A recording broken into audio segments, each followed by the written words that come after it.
ज्यादा रख पाते हैं। मरने के बाद में हम परिवार इकट्ठा करते हैं, गांव इकट्ठा करते हैं।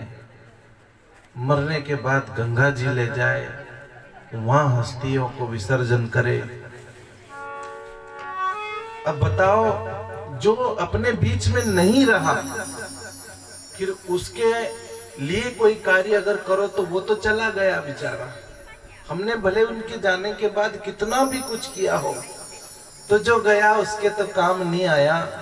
हाँ, हम सबने मिलकर खाया, हम सबने मिलकर आनंद लिया, लेकिन जो चला गया उसको क्या मिला? उसने तो अपने जीवन में तकलीफें देखी, दुख देखा।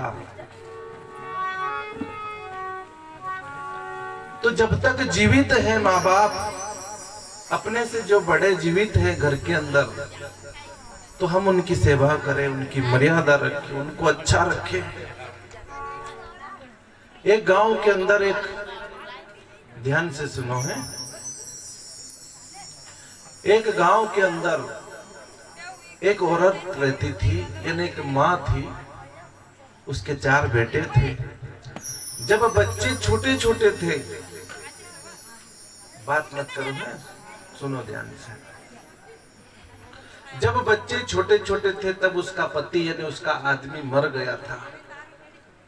उसने बहुत कष्ट से, बड़ी मेहनत से अपने 4 बेटों को लोगों की मजदूरी करके पाला, बड़ा किया, सबकी शादी करी, और जो भी उसके पास धन था, जमीन थी, सबको थोड़ी थोड़ी करके 4 भाइयों में बांट दी। उसके स्वयं के लिए कुछ नहीं रखा। क्यों नहीं रखा? उसका एक कारण था। उसके मन में था कि मेरे 4 बेटे हैं, फिर मुझे अपने लिए रखने की क्या जरूरत है? मैं 4 बेटों के पास किसी भी बेटे के साथ रहूंगा, खाना खाऊंगा, आनंद से रहूंगा। लेकिन जैसा बूढ़ी अम्मा ने सोचा था, ऐसा नहीं हुआ। जैसे जैसे बच्चों की शादी होती गई, बड़े की शादी हुई तो वो साल भर बाद अलग हो गया, फिर दूसरे की शादी हुई तो वो साल भर अलग हो गया, साल भर बाद अलग हो गया, तीसरे की हुई तो वो अलग हो गया, चौथे की हुई वो अलग हो गया। यानी 4 बच्चों अलग अलग रहने लगे, अलग अलग खाने लगे कमा कर। अब बूढ़ी अम्मा की तरफ किसी का ध्यान जाता ही नहीं। अब वो बेचारी कभी बड़े बेटे के यहाँ रहे, 2-4 दिन वहां रहे, तो बड़ा बेटा उसकी बहू बोले कि हम ही थोड़ी है, उसके पास भी तो जाओ। तो वह बेचारी वहां से गबूरिया खाक में लेके फिर दूसरा भाई के यहाँ जाए। तो 8 दिन वहां रुके। 8 दिन पूरे हो नहीं हो, फिर वहां की बहू बोले, अरे आप लोग बात मत करो, ये क्या कर रहे हो?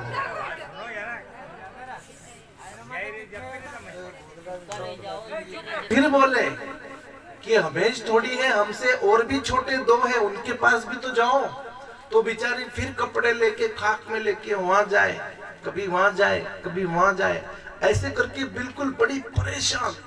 उसको खाना भी दे तो कोई बासी खाना जो बच जाता है वो खाना उसको दे, कोई समय पर चाय दे, नहीं दे, कोई सेवा दे, न दे।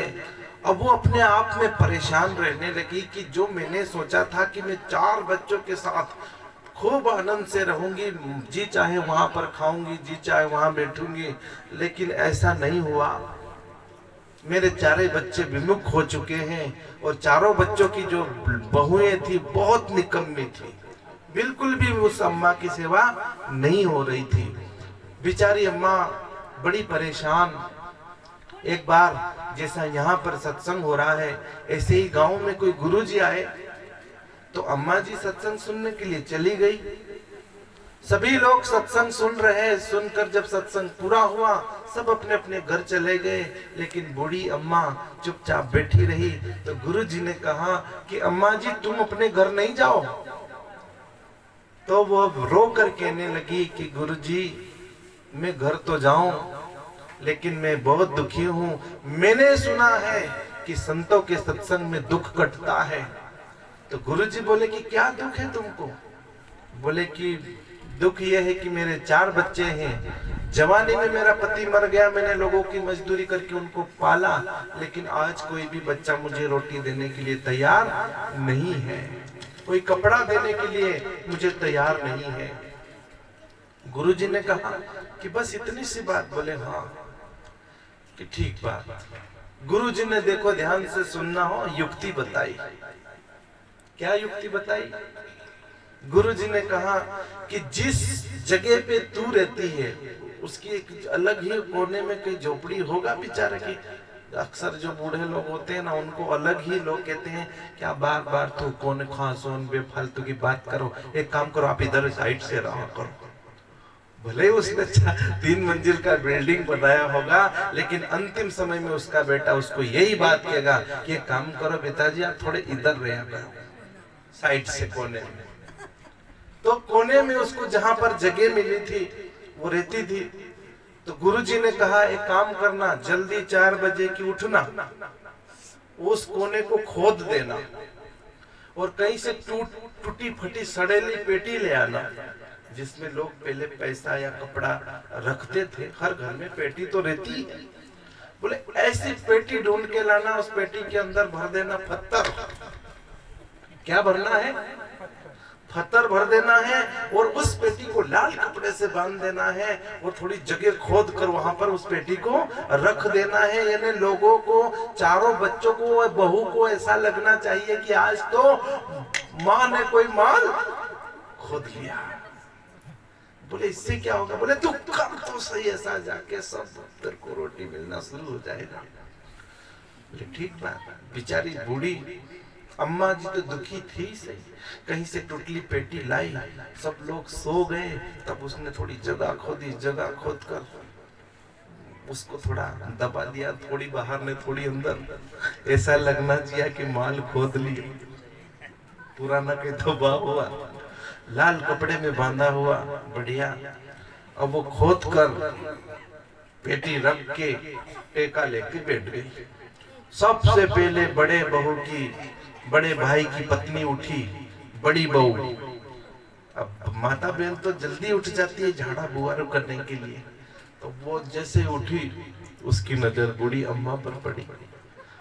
वो पास में गई, देखा, मन मन में इतना तो सब जानते हैं कि लाल कपड़े में जगह खोदी मिली साहब।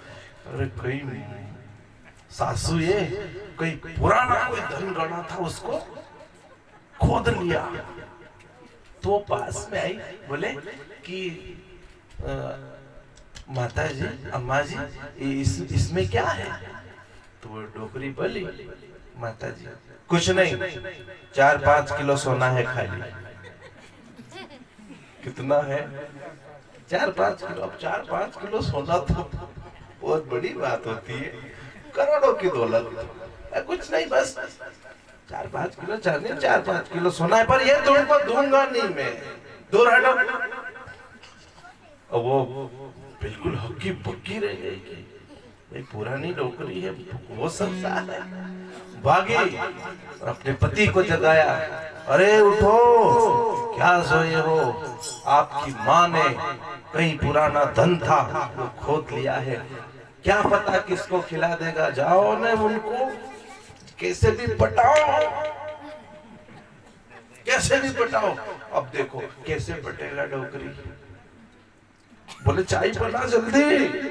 अब वो एक मग्गा चाय जहाँ नहीं मिलता था वहाँ चाय, तुरंत बड़ी बहू बनाकर चाय लेके पहुंच गई। माता जी जो भी है बाद में देखेंगे, अब चाय पियो। डोकरी पट्टी चाय पी। फिर दूसरी उठी, वो भी आई, उसने भी पूछा कि कुछ नहीं, इसमें इतना माल है। तीसरी, चौथी, 4-4 बहू बेटे सब आए, सबको एक ही बात करी कि ये आप लोगों का ही है, लेकिन जीते जी तो नहीं दूंगा। गुरुजी ने क्या कहा था? एक मंत्र रखना है खाली, जीते जी नहीं दूंगा। बेटी छोड़ना मत, इतना बड़ा ताला लगा के चाबी कमर बांध कर बैठी है। बेटा मेरी अंतिम अभिलाषा है, मैंने ये धन रखा था, ये धन आप लोगों का ही है, पर मेरी एक अंतिम आशा है। बोलो माँ। बोले अंतिम आशा ये है कि मैं मर जाऊं, मैं मर जाऊं, उसके बाद में इस धन को तुम बांट लेना। मेरे जीते जी इस पेटी को मैं हाथ नहीं लगाने दूंगा।